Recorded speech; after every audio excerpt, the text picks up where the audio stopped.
앤드류 웜의 영혼몸 제8장 복음에 관한 일반적인 의문사항. 복음에 관한 일반적인 의문사항. 이쯤 되면 보통 심각한 질문 하나가 바로 떠오릅니다. 뭐라고요? 무슨 일이 있어도 하나님은 나를 사랑하시고 나는 하나님과의 바른 관계를 잃지 않는다는 말입니까?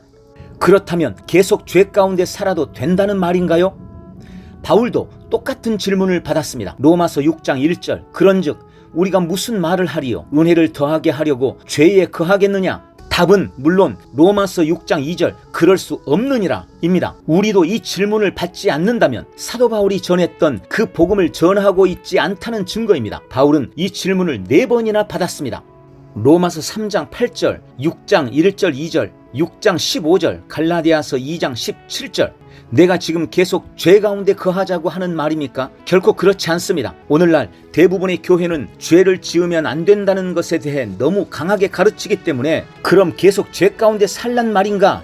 라는 질문은 나오지도 않습니다. 오늘날의 전형적인 설교는 하나님의 사랑과 용납이 우리의 행위에 의해 결정된다고 가르치지 않습니까? 결국 이러한 설교들은 성도들 안에 각자의 행위에 근거한 자기 의를 갖게 할 뿐입니다. 하지만 하나님의 말씀은 우리의 행위에 의해 하나님이 우리를 받아주시기도 하고 거절하시기도 한다는 개념을 가르치지 않습니다. 다만 아무리 노력해도 우리의 행위는 항상 부족하다는 것을 가르쳐줄 뿐입니다. 하나님은 오직 우리의 영이 의로운가 아닌가에 근거하여 우리를 받아주신다고 하나님의 말씀이 선언하고 있습니다. 우리 영은 우리의 선한 행위나 태도에 의해 점점 의로워지는 것이 아닙니다. 의는 예수 그리스도를 나의 주, 나의 구원자로 고백할 때 옵니다. 이렇게 해서 거듭나면 하나님께서 완전히 새로운 영을 주십니다. 의는 우리의 행위에 근거하지 않습니다.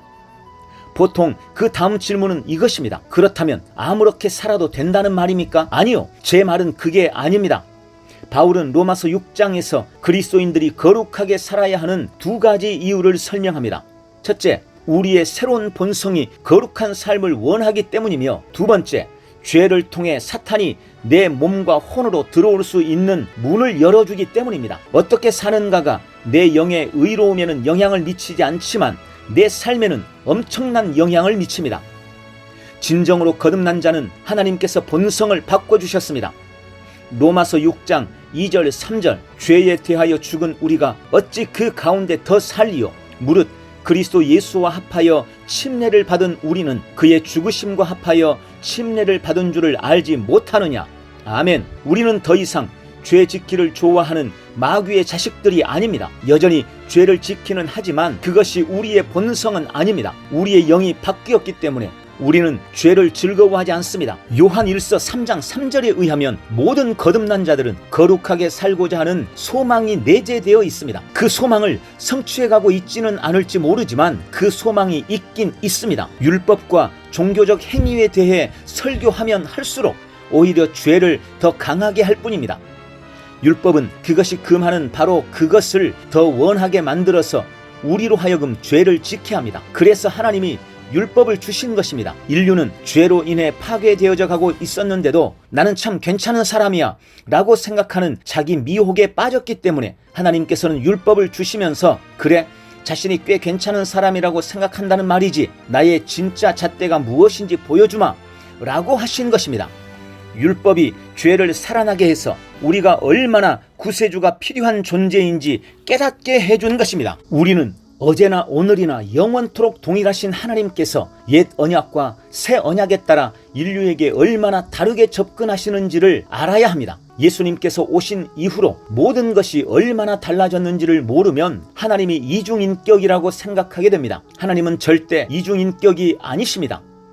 주님께서 율법을 주신 목적은 우리의 무릎을 꿇리고 하나님, 저를 긍휼히 여겨 주십시오. 저는 할 수 없습니다. 저의 힘으로는 이 죄를 파할 수 없습니다. 라고 고백하게 하시기 위함이었습니다.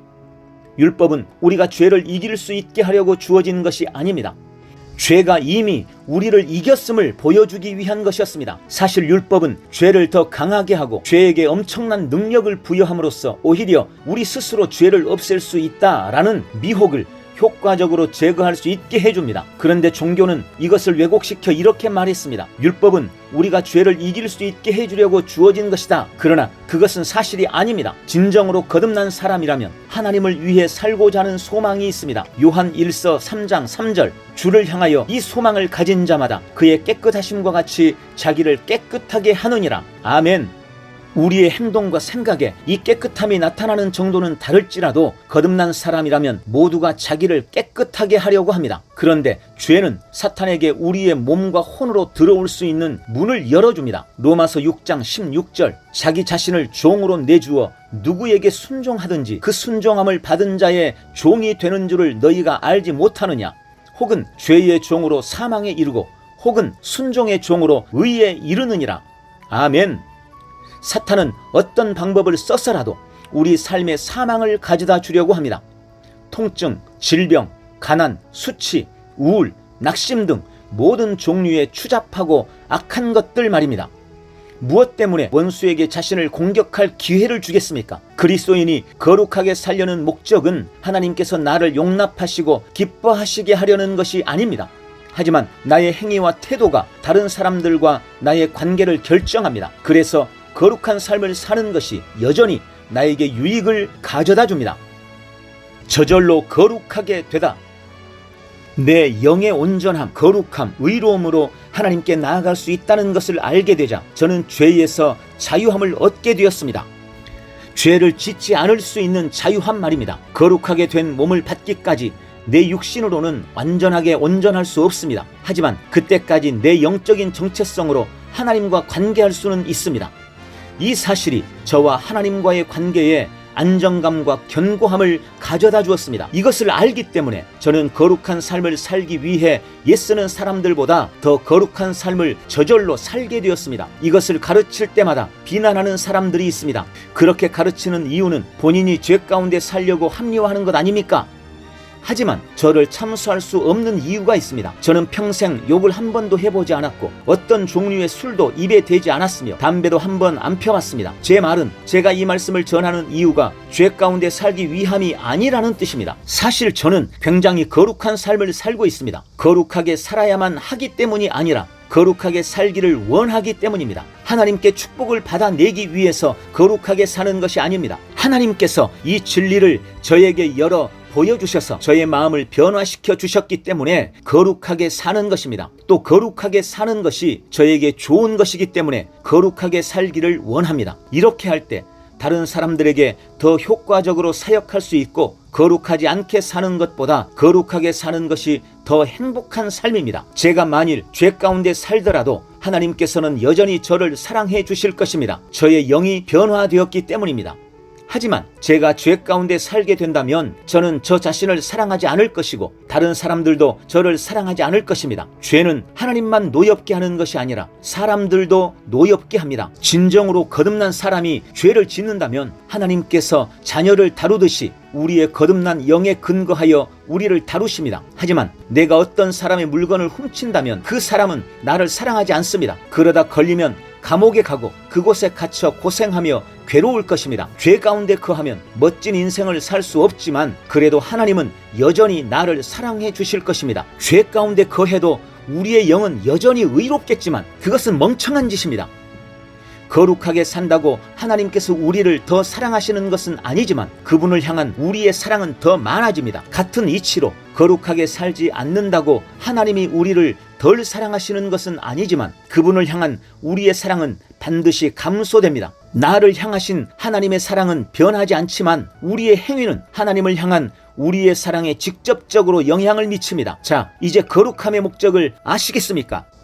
담대하게 나아오라. 죄를 짓는 것은 현명한 처사가 아니지만 죄가 하나님과 우리 사이에 문제가 되는 것도 결코 아닙니다. 우리가 거듭날 때 하나님께서는 우리의 과거, 현재, 그리고 미래의 죄까지 모두 청산해 주셨습니다. 우리가 넘어졌을 때도, 나 자신을 실망시켰을 때도, 사탄에게 문을 열어 주었을 때도 우리는 주님 앞에 언제나 담대하게 나아갈 수 있습니다. 하나님 우리 아버지의 임재 앞에 담대하게 나와 그분에게 필요한 것들을 받을 수 있습니다.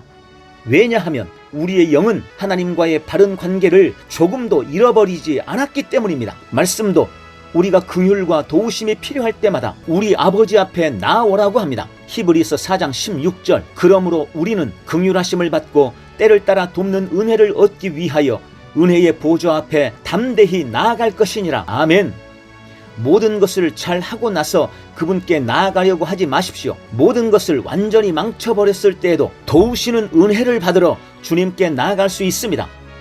우리 하늘 아버지는 언제라도 당신의 보좌에 가까이 나아오라고 우리를 초대하십니다. 그분의 아들과 그분 안에 있는 우리의 정체성을 믿는 믿음으로 말입니다. 이것은 왕의 자녀로서 우리의 타고난 권리입니다. 할렐루야!